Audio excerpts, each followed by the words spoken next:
bem-vindo ao programa eletrizante aqui no CT Segurança. Meu nome é Michele Barbosa e hoje a gente vai falar de um assunto muito importante, que é como evitar que equipamentos de CFTV, como um DVR, e equipamentos de alarme, como uma central de alarme, queimem. Vamos lá, eu vou compartilhar com vocês aqui a minha tela pra gente começar aí o nosso programa de hoje. Bom, então o assunto desse programa, como evitar a queima de dispositivos de CFTV e de alarme. Mas antes, vamos aos nossos avisos.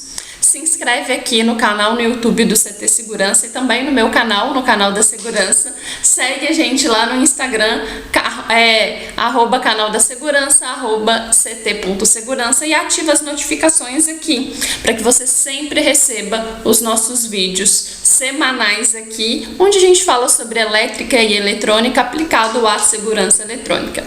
Bom, primeiro vamos entrar aqui no assunto do porquê queima. Por que os dispositivos eletrônicos queimam? Eles podem queimar por uma sobretensão, ou seja, uma tensão elevada em relação à tensão nominal dele. Pode ser que ocorra surtos de tensão na rede.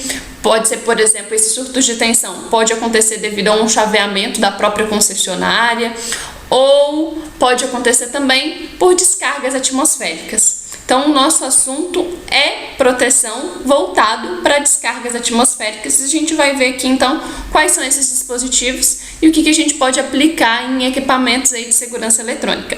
Bom, então, quando a gente fala em descargas atmosféricas, é preciso entender o conceito. Então, descargas atmosféricas são descargas elétricas de grandes tamanhos e de grandes intensidades. Então, a gente tem aqui valores de corrente altíssimo e tamanhos de descargas também grandes, né? Então, é o comprimento que ela vai alcançar aí. E aí existem vários tipos de descarga e essa imagem está perfeita para demonstrar isso. Porque a gente tem descargas atmosféricas intranuvem, ou seja, dentro da nuvem. Entre nuvem e nuvem, a gente também tem descargas atmosféricas da nuvem para o solo, do solo para a nuvem, que não é a mais comum, mas existe.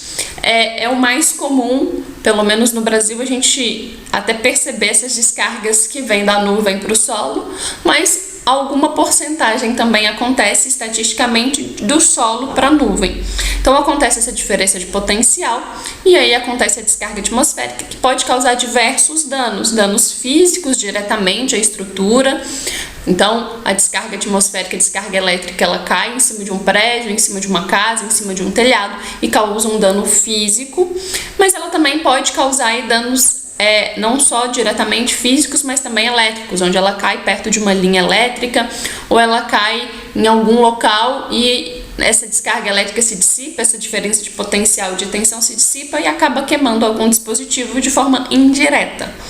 Então, entendendo um pouco sobre essas descargas atmosféricas, quem vai conduzir todo o processo de qual dispositivo, do que a gente precisa olhar para aquela estrutura, para qual dano, para qual tipo de proteção, a gente tem uma ABNT, uma NBR, que é 5419, que quantifica isso tudo para gente.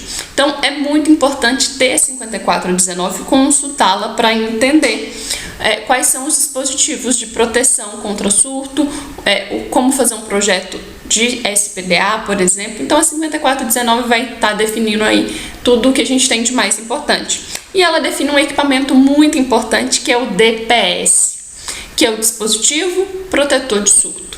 Qual que é o conceito da 5419 para um DPS? É um dispositivo destinado a limitar as sobretensões e desviar as correntes de surtos. Contém pelo menos um componente não linear. Então, olha que interessante, além de limitar essas sobretensões, ela desvia essa corrente de surto, tá? Então, ela faz com que a proteção por equipamento a um surto seja mais eficiente, porque ele vai desviar.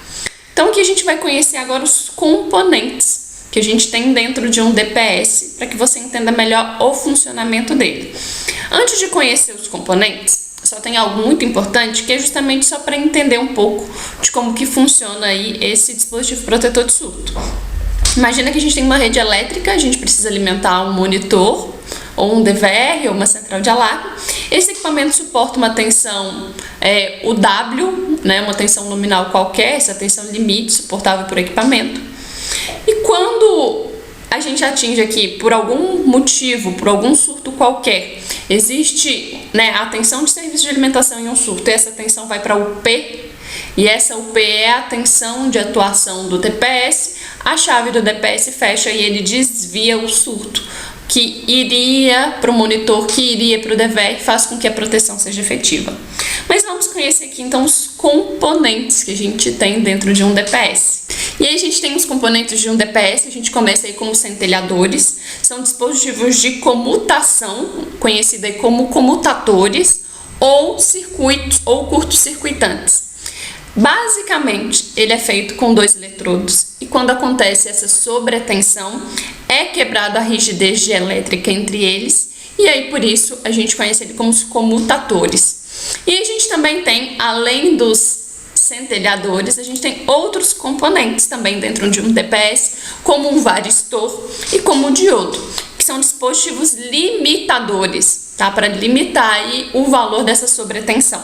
Então, basicamente, a gente tem esses componentes dentro de um DPS e é importante, muito importante, conhecer a classe dos DPS para a gente entender qual tipo de DPS eu posso, por exemplo, ligar em um DVR, qual tipo de DPS eu vou ligar em uma central de alarme. Existem 3 classes de DPS. Classe 1, classe 2 e classe 3. Você pode verificar que a classe 1 é instalado diretamente no QDG, ou seja, no quadro geral. O classe 2 no QDC e o classe 3 junto ao equipamento, como está na imagem. Ou seja, se a gente quer um DPS que eu vou ligar diretamente ao equipamento, a um DVR, a uma central de alarme, eu uso um DPS classe 3. E aí eu posso ligar ele diretamente lá no meu DVR, diretamente na minha central de alarme.